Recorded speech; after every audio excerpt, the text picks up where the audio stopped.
ಅಡುಗೆ ತಿಂಡಿ ಮನೆಯಿಂದಾನೇ ಮಾಡ್ಕೊಂಡು ತರೋರು. ಒಂದು ಕೆಟ್ಟ ಅಭ್ಯಾಸ ಇರಲಿಲ್ಲ ಅವರಿಗೆ. ಅಂಥವ್ರಿಗೆ ಇವತ್ತು ಹೀಗಾಗಿದೆ ಅಂದರೆ ನಮಗೆ ನಂಬಕ್ ಆಗ್ತಾ ಇಲ್ಲ.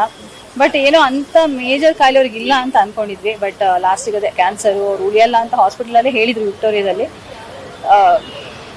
ಅಷ್ಟೇ ಸರ್. ಮೇಡಮ್ ನನಗೆ ಫೆಬ್ರವರಿನಲ್ಲೂ ಅವರು ಕಾಲ್ ಮಾಡಿದ್ರು, ಈ ಥರ ವಿಕ್ಟೋರಿಯಾ ಹಾಸ್ಪಿಟ್ಲಿಗೆ ಬಂದಿದ್ದೀನಿ ಮ್ಯಾಮ್, ನಾನು ಅಟೆಂಡರ್ ಆದರೂ ಬೇಕು ಅಂತ ಹೇಳ್ತಿದ್ದಾರೆ, ಯಾರೂ ಇಲ್ಲ ಇಲ್ಲಿ, ದಯವಿಟ್ಟು ಒಂಚೂರು ಬರ್ತೀರಾ ಮ್ಯಾಮ್ ರಿಕ್ವೆಸ್ಟ್ ಮಾಡಿಕೊಂಡು. ನಮ್ಮಲ್ಲೊಂದು ಮಾನವೀಯತೆ ಅನ್ನೋದು ಇರುತ್ತಲ್ಲ, ಅವ್ರ ಹತ್ರ ಹೇಳಿದಾಗ ನಾವು ಸಾಕಲ್ಲ, ಒಟ್ಟಿಗೆ ಆ್ಯಕ್ಟ್ ಮಾಡಿದ್ವಿ, ಕಷ್ಟ ಅಂದಾಗ ಹೋಗ್ತಾ ಇದ್ರೆ ತಪ್ಪಾಗುತ್ತೆ. ನಾನು ಖಂಡಿತ ಬರ್ತೀನಿ ಸರ್ ಅಂತ ಹೋದೆ. ಅವತ್ತು ಟೈಮಾಗಿ ಹೋಗಿತ್ತು. ನಾನು ಮತ್ತು ಸಂತೋಷ್ ಅಂತ ಮಂಡ್ಯದ್ರು, ಅವ್ರಿಗೂ ಫೋನ್ ಮಾಡಿದ್ರು. ಆಮೇಲೆ 15 ದಿನ ಆದಮೇಲೆ ನಾಗೇಂದ್ರ ಸರ್ ಬಂದಿರೋ. ಪಾಪ ಅವರು ತುಂಬ 1 ತಿಂಗಳು 1.5 ತಿಂಗಳು ನಾವು ಓಡಾಡಿದ್ವಿ ಅಲ್ಲಿ ವಿಕ್ಟೋರಿಯಾದಲ್ಲಿ. ಎಲ್ಲ ಟೆಸ್ಟ್ ಮಾಡಿಸಿದ್ವಿ. ಎಂಡ್ ಆಫ್ ದ ಡಾಕ್ಟರ್ ಲಾಸ್ಟಿಗೆ ಹೇಳಿದ್ರು, ಇಲ್ಲ ಅವ್ರಿಗೆ ಕ್ಯಾನ್ಸರ್ ಇದೆ, ಫೋರ್ ಸ್ಟೇಜಲ್ಲಿ ಇದೆ, ಉಳಿಯೋದು ಕಷ್ಟ, ಅವ್ರು ಎಷ್ಟು ದಿನ ಇರ್ತಾರೋ ಅಷ್ಟೇ ಮನೆಗೆ ತೊಗೊಂಡೋಗಿ ಚೆನ್ನಾಗಿ ನೋಡ್ಕೊಳ್ಳಿ ಅಂತ. ಇವ್ರು ಆವಾಗ ನಮಗೆ ಪೇರೆಂಟ್ಸ್ ಯಾರು ಇಲ್ಲ ಅನ್ನೋ ಥರನೇ ಹೇಳಿದ್ರು. ಸೊ ಹಾಗಾಗಿ ನಾವೆಲ್ಲ ಜೊತೆಗೆ ನಿಂತಿದ್ವಿ. ಆಮೇಲೆ ನಾವು ಈ ಥರ ಗೊತ್ತಾದಾಗ ನಮ್ಗೆ ಹೇಳಲೇಬೇಕಲ್ವ, ಅವ್ರಿಗೆ ಈ ಥರ ಇದೆ ಅಂದಾಗ ನಾವು ಹೇಳಲೇಬೇಕಾಗುತ್ತೆ. ಸೊ ಕೇಳಿದ್ವಿ, ಸರ್ ಹೇಳಿ, ಈ ಥರ ಯಾರಾದರೂ ನಿಮ್ಮ ಫ್ಯಾಮಿಲಿಯವ್ರಿಗೆ ಹೇಳಲೇಬೇಕು ಅಂತ ಅವ್ರ ಅಕ್ಕಂಗೆ ಫೋನ್ ಮಾಡಿದ್ರು.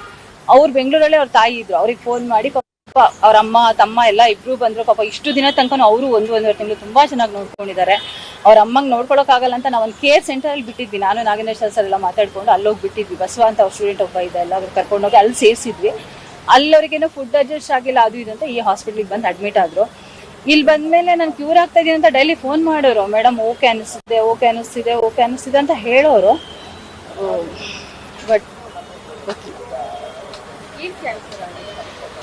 ಅವರಿಗೆ ಲಂಗ್ಸಲ್ಲಿ ನೀರು ತುಂಬ್ಕೊಂಡಿತ್ತು ಮ್ಯಾಮ್. ಅಂದರೆ ಎಲ್ಲದೂ ಫುಲ್ಲು ತುಂಬ ಪ್ರಾಬ್ಲಮ್, ಲಿವರ್ ಪ್ರಾಬ್ಲಮ್ ಆಗಿದೆ, ಎಲ್ಲ ಪ್ರಾಬ್ಲಮ್ ಆಗಿಬಿಟ್ಟಿತ್ತು. 3 ತಿಂಗಳಲ್ಲೇ ಇದಿಷ್ಟು ಆಗಿದೆ ಅವರಿಗೆ. ಅಂದರೆ ಅದು ಹೇಗಾಯಿತು ಅಂತಲೇ ಗೊತ್ತಾಗ್ತಾ ಇಲ್ಲ.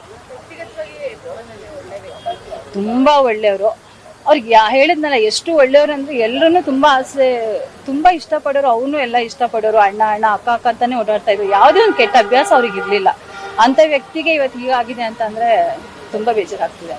ಕ್ಷಣದ ಸುದ್ದಿಗಳಿಗಾಗಿ ಫ್ರೀಡಂ ಟಿವಿ ಸಬ್ಸ್ಕ್ರೈಬ್ ಮಾಡಿ, ಲೈಕ್ ಮಾಡಿ ಹಾಗೂ ಫಾಲೋ ಮಾಡಿ. ಹೊಸ ಸುದ್ದಿಗಳ ನೋಟಿಫಿಕೇಶನ್ಗಾಗಿ ಬೆಲ್ ಐಕಾನ್ ಮೇಲೆ ಕ್ಲಿಕ್ ಮಾಡಿ.